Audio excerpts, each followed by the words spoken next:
Olá pessoal, eu sou o Davi Marques e essa é a aula de revisão de juros simples e juros compostos.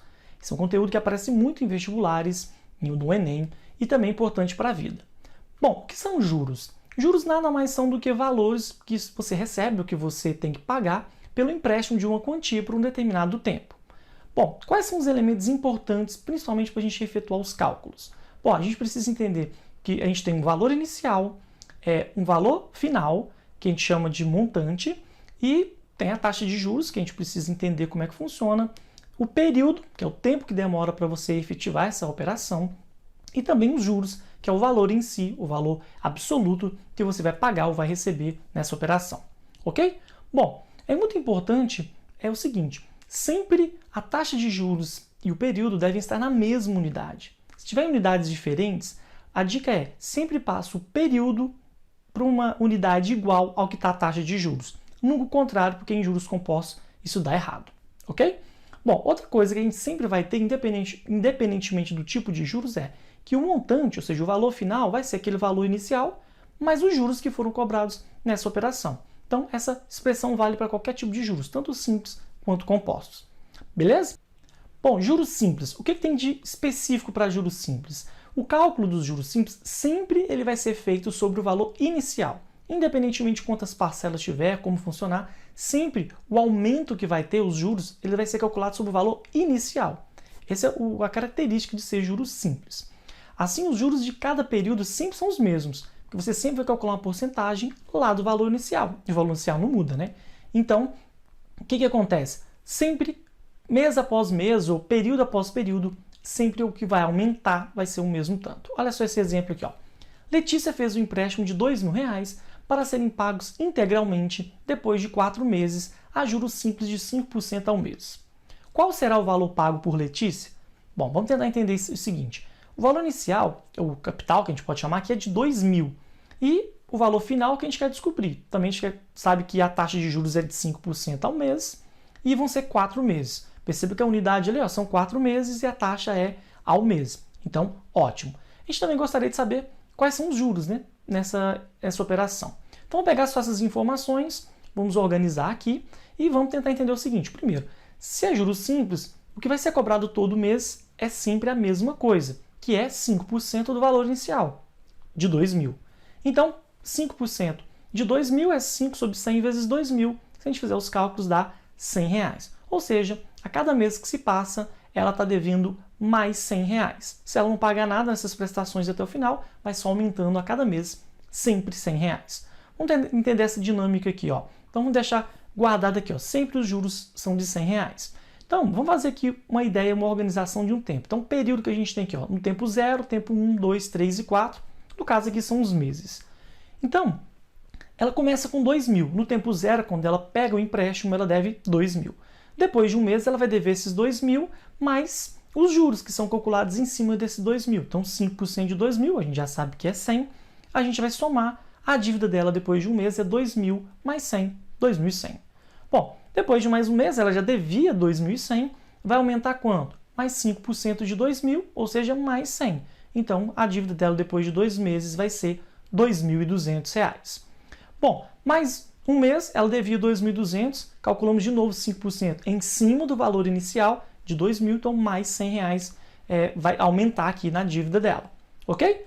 Passado mais um mês, até chegar no último nessa operação, o 4º mês, vai aumentar de novo os juros de 5% de 2.000, de novo vai aumentar mais R$100, e aí, portanto, a dívida dela vai ser de R$2.400. Esse vai ser o valor que ela vai ter que pagar. Percebam aqui que se a gente pegar esses valores, sempre o aumento é constante. Então vai formar uma reta aqui, ok? Bom, isso é muito importante para a gente entender a longo prazo o que acontece com juros simples. Nesse caso aqui, então, Letícia vai pagar um total de R$2.400. Como ela pegou R$2.000 de empréstimo, ela vai ter que pagar R$400 de juros. Tranquilo, não é? Bom, então aqui a gente pode entender também, se você quiser uma fórmula para isso, olha só, há uma fórmula que relaciona esses elementos. A gente tem aquilo que eu já falei, que o montante é o capital mais os juros, mas a gente também entende o seguinte, a cada mês não é calculada uma porcentagem do valor inicial, então não é o capital vezes a taxa, isso ocorre quantas vezes? Quantas vezes forem os períodos, os meses. Então a gente tem que multiplicar capital vezes a taxa vezes o período, isso vai dar os juros. Ok? Se você quiser, você pode juntar aquelas duas fórmulas e vai ter essa expressão aqui, mas acho que não é tão importante. Juros compostos. O que acontece com os juros compostos? Qual que é a característica dele? O cálculo de juros sempre é feito sobre o valor total do período anterior, né? Do montante no período anterior. Isso é muito importante, não é mais sobre sempre o valor inicial. Olha só, então os juros em cada período sempre vão ser diferentes, porque cada mês que passa, você tem um valor maior, então você calcula uma porcentagem em cima do valor maior, então isso vai só aumentando. O mesmo exemplo de antes aqui, mas se a Letícia tivesse pego o dinheiro ali, aquela quantia, a juros compostos. Então vamos colocar aqui para cima que a gente vai precisar de mais espaço. Olha só, os juros por mês, eu já falei, vão ser variáveis, não é mais aquele valor fixo de 100. Olha só como é que vai funcionar. A gente tem o seguinte, R$2.000 é o que ela deve quando ela pega o dinheiro, depois de um mês vai calcular o quê? 5% do valor anterior. Mas o valor anterior é o inicial, então nesse caso aqui coincide com o juros simples, esse período. Então soma mais R$100, agora a dívida dela é de R$2.100. Depois de 2 meses, ela vai dever os R$2.100 do mês anterior, mas 5% de quanto?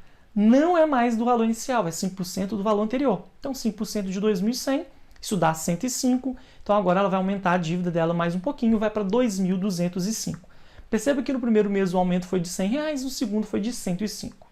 Agora no terceiro mês, ela vai ter que pagar 5% em cima do valor anterior, que é 2.205.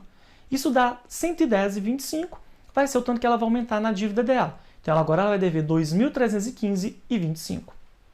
No último mês, ela estava devendo já esses 2.315,25 e eu tenho que calcular mais 5% em cima desse valor, que dá esse número aí, R$115,7625.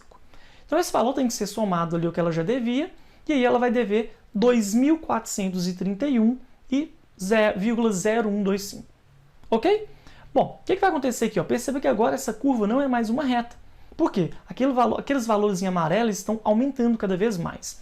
Isso faz com que os valores aumentem cada mês que passa.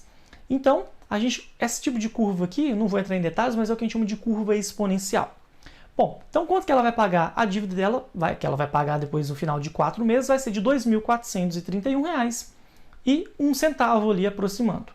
Ok? E os juros vão ser de R$431,01. Perceba que é a mesma situação, a mesma taxa, e aqui ela está pagando R$31 a mais de juros que se fosse juros simples. Esse valor fica cada vez maior, aumenta muito, e é por isso que as dívidas podem crescer de uma maneira impagável.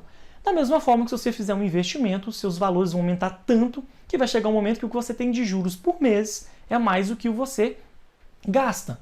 Isso é o que todo mundo quer um dia, não é isso? Então, isso é importante para entender juros compostos.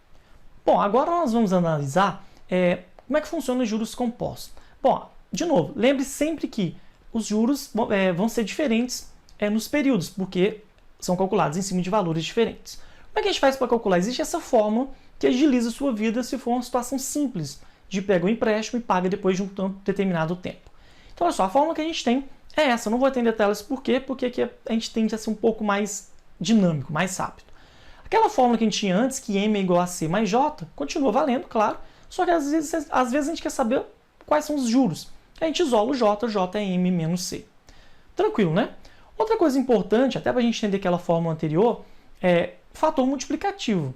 Para resolver problemas mais complexos, às vezes a gente não consegue fazer tudo direto, a gente tem que fazer mês a mês. E o fator multiplicativo é fundamental para a gente resolver esse tipo de exercício. O que é um fator multiplicativo? É o número decimal que multiplicamos o valor inicial, ou o capital, para a gente chegar ao valor final, ou no montante, após um período específico que a gente queira. Tranquilo? Bom, a gente tem o que a gente chama de fator de aumento, esse fator é 1 mais i, e o fator de redução, esse 1 menos i. Então, esses valores que estão multiplicando aí o C é o que a gente chama de fator multiplicativo. Aumento é 1 mais i, redução é 1 menos i, em que i é a taxa que está sendo calculada naquele período. Tranquilo? Bom, exemplos aqui agora para a gente entender. O preço de uma casa aumentou 20% em um ano. Qual que seria o fator multiplicativo aqui? Olha só, o valor inicial é C e o valor final é M. A gente sabe o seguinte, né? O valor final vai ser o valor inicial mais 20% do valor inicial. Então, se a gente pensar que C é 1C, a gente pode simplesmente fazer essa operação para a gente colocar o C em evidência. Vai ficar C que multiplica 1 mais 20%. A gente sabe que 20% é a mesma coisa que 20 sobre 100, ou 0,20. Então a gente pode substituir a porcentagem por número decimal. A gente conclui então que o montante vai ser 1,2C. Logo, o fator multiplicativo que a gente tem ali é o 1,2. É o fator que está multiplicando aquele C. Isso indica então que o valor de M é 120% do valor de C. Entender essa dinâmica é muito importante para a gente agilizar, fazer os exercícios com dinâmica e também com confiança. Ok? Outro caso agora onde a gente reduz, tem uma redução. O preço de um carro diminuiu 15% em um ano. Então qual é o fator multiplicativo nesse caso aqui? O valor inicial do carro era C e o valor final era M. Então a gente tem que o valor final, M, vai ser o valor inicial, que é C, menos 15% desse valor inicial. Então C menos 15% de C, fazendo a mesma dinâmica do exercício anterior, do exemplo anterior, C é 1 vezes C, então a gente pode colocar o C em evidência e fica 1 menos 15%. Esse 1 que aparece aqui, tanto nesse caso como no anterior, indica que é o total, 100%. Então você tem 100% ali, que está na forma de número inteiro, menos 15%. Então, na verdade, você tem 100% menos 15%. Então você vai concluir que o fator que você tem ali multiplicando é o 0,85. Então o fator multiplicativo é 0,85. Isso indica o quê? Que o montante agora, o valor final, ele vai ser 85% do que era antes. Tranquilo, né? Beleza? Agora vamos ver o seguinte, quando a gente tem mais de um período, a gente tem duas unidades de tempo para a gente trabalhar. Olha só, o preço de uma moto em 2019 era 10% maior que o preço em 2018. Já em 2020, seu preço era 15% menor que em 2019. Qual foi a redução percentual do preço da moto de 2018 para 2020? Deu para entender? Tanto esse exemplo como qualquer outra coisa, se você achar que está rápido demais, pausa o vídeo, volta, pode assistir também numa velocidade mais reduzida para você acompanhar numa boa, ok? Bom, o que acontece aqui então? De novo, o valor inicial é C e o valor final é M. Vamos tentar entender aqui, colocando 2018, 2019 e 2020. Em 2018 valia C.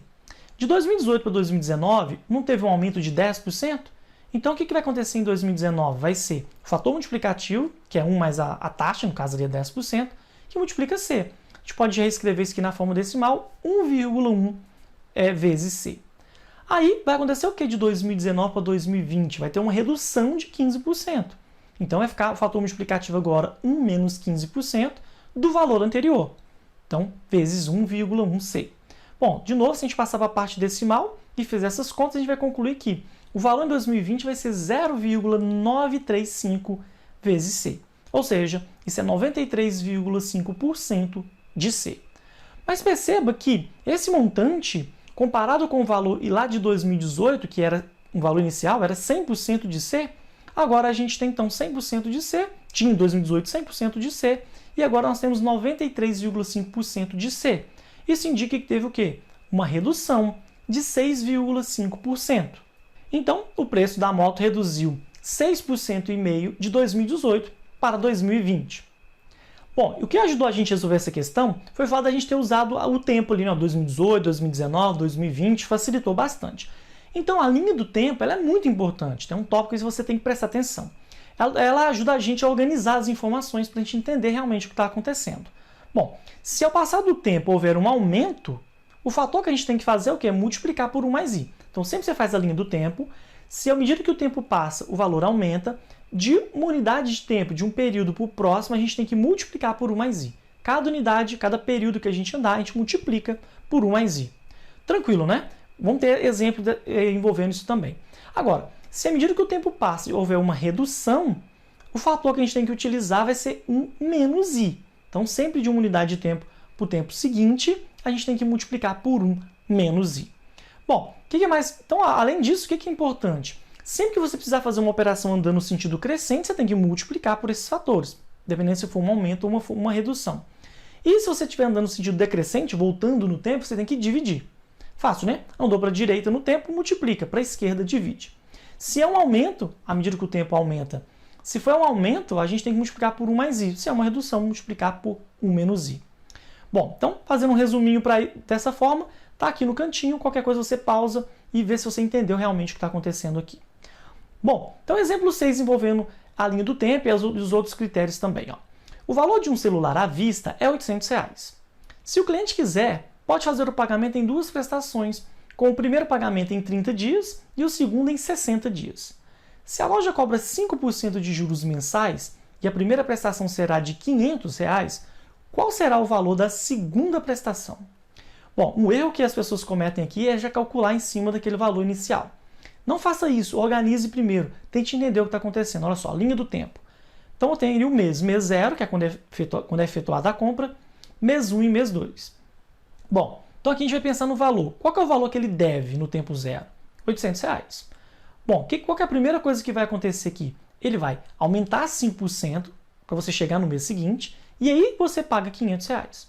Ok? Então vamos lá. Primeiro a gente multiplica por 1 mais a taxa, 1 mais 5%, depois a gente subtrai R$ 500. Se a gente fizer essas contas, a gente vai concluir que o valor que vai restar ainda de dívida naquele momento é R$ 340. Como a pessoa não vai efetivar esse pagamento, esse valor vai para o tempo 2. Mas ele vai no tempo 2 de que forma? Aumentando 5%. Ok? Bom, então ao aumentar 5%, de novo a gente multiplica por 1 mais 5%, que é 1,05. A gente tem que multiplicar o valor anterior, né? No tempo anterior. Então a gente tem R$ 340 vezes 1,05, ou 1,05 vezes R$ 340. Esse valor dá R$ 357 e é exatamente o que ele vai ter que pagar depois de um mês. Tranquilo, né, gente? Linha do tempo é muito fácil. Ó, temos mais exemplos aqui para você entender muito bem o que está acontecendo.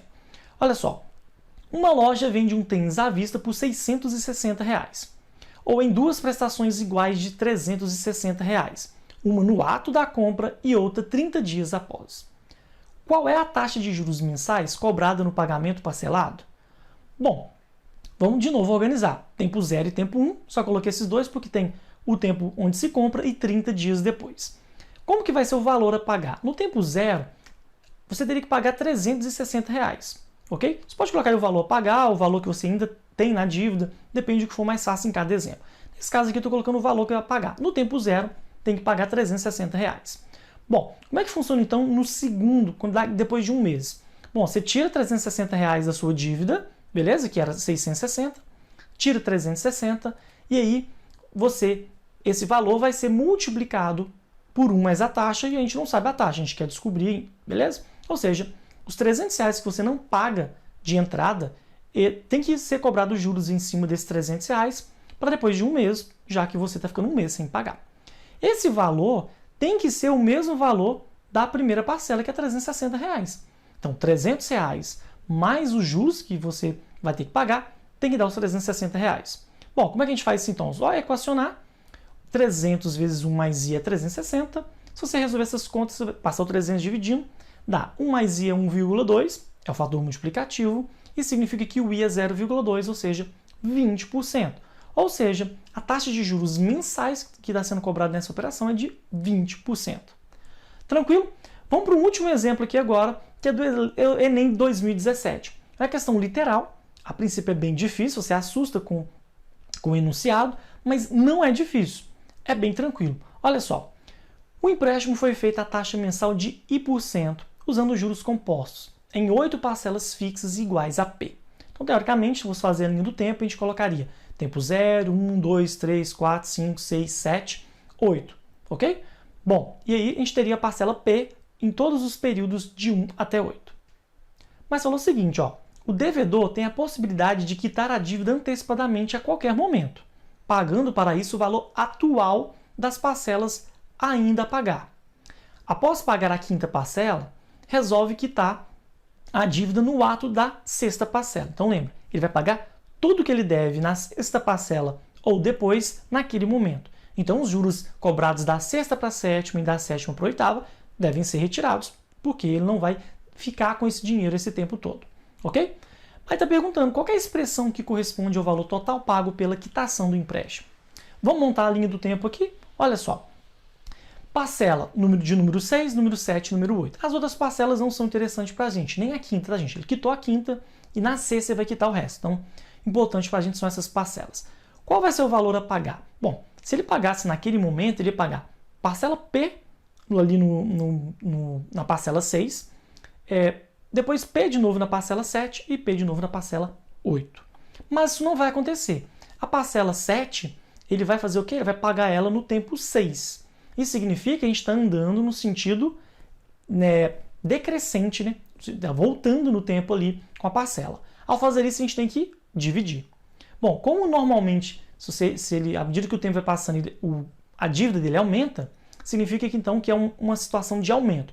Mas para voltar, vai reduzir, tirar os juros. A gente tem que dividir, porque eu estou voltando no tempo, e é por 1 mais i, porque no decorrer natural do tempo o valor ia aumentar. Ok? Bom, então quanto que ele deveria pagar tirando os juros? Vai ser P sobre 1 mais i%. Tranquilo, né?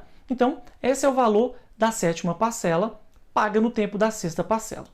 A parcela lá no tempo 8, a parcela 8, ela era P.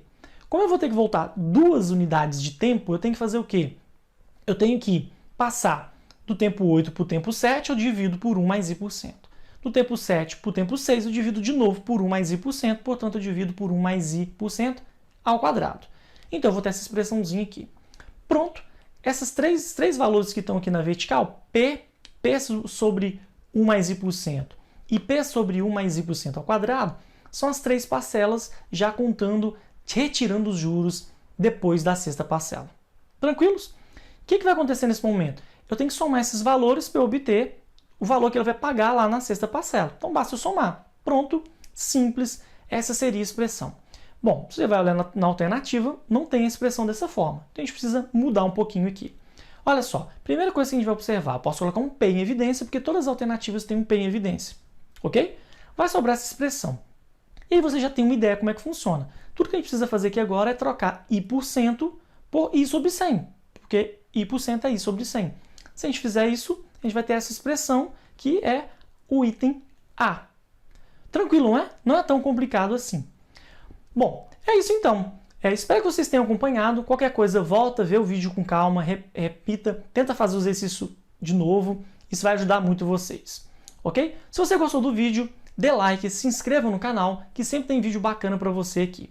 Bom, então boa prova para vocês. As provas que vocês vão enfrentar, vão fazer aí. E a gente se vê na próxima aula. Um abraço!